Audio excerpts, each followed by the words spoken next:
2 و3 شهور ينامون ياكلون يشربون عايشين مع عيالهم وانا بحسرتي.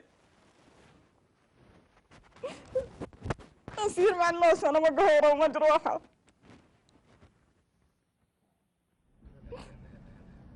من هنا بدأت القصة، وتحديدا من قسم الولادة في مستشفى خميس مشيط. فما الذي حدث؟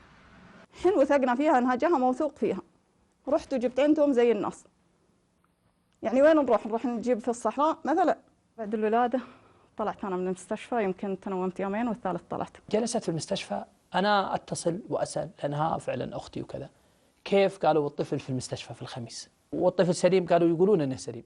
طيب وانت طلعتي؟ قالت انا طلعت البيت وابوه راح وزاره ويقولون انه سليم. خذينا حوالي 6 أيام و7 أيام، قالوا توفى الطفل. كنا لو ان لي رجعون، هذا قضاء وقدر.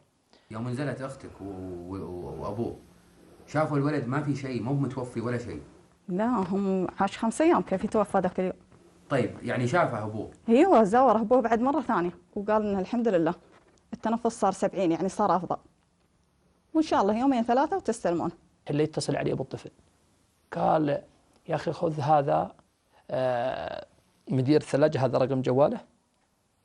هذا الرجل يقول جيناه نبغى نسال عن الطفل. قال تعالوا استلموه، وما حصلت الطفل. انا وش يثبت لي ذا الحين انه مات؟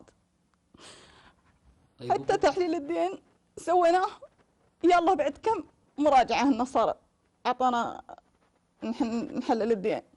اعطى ابوه كم جثه، كل ما راح ابوه سالته كيف الجثه اللي لقيتها، قال مستحيل انه يكون لانه هو شافه، انا ما شفته نهائي.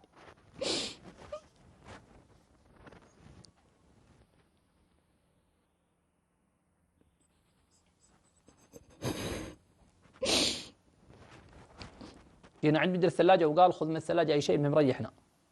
بدات الشكوك هنا. اكيد ان في سالفه، لو ما كان في سالفه خطا ما اختفت الجثه، وما يسوون بالجثه. انا والله العظيم اني الناس تنام وانا مقهوره عليه، ما ادري حي ما ادري ميت. الميت اذا مات عرفوا اهله انه مات وانتهى، عند الله ما عاد يرجع. لكن المصيبه اذا هو ضايع ما تدري كيف عايش ولا وين عايش ولا سوى ولا شيء، ولا حيوان. هو حيوان ما يقنع عن حتى ولده وهو ميت، يلف ويدور عنده لين خلاص يفقد الامل فيه، وهذا اللي خذاه ما ادري حي ولا ميت. هذه مأساة أم سعيد، لكن ماذا عن الجثث المتبقية؟ من هم أهاليهم؟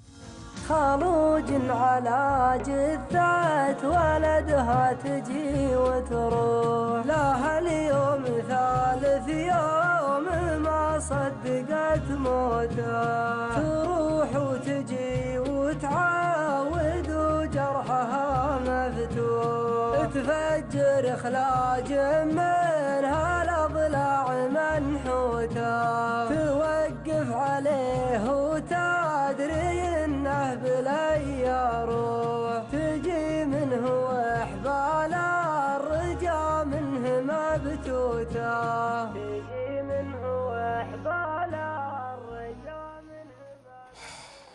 هذه الناقة تبكي على ولدها، ما تبي وزارة الصحة تبكي على ولدها، ما بعد لقته.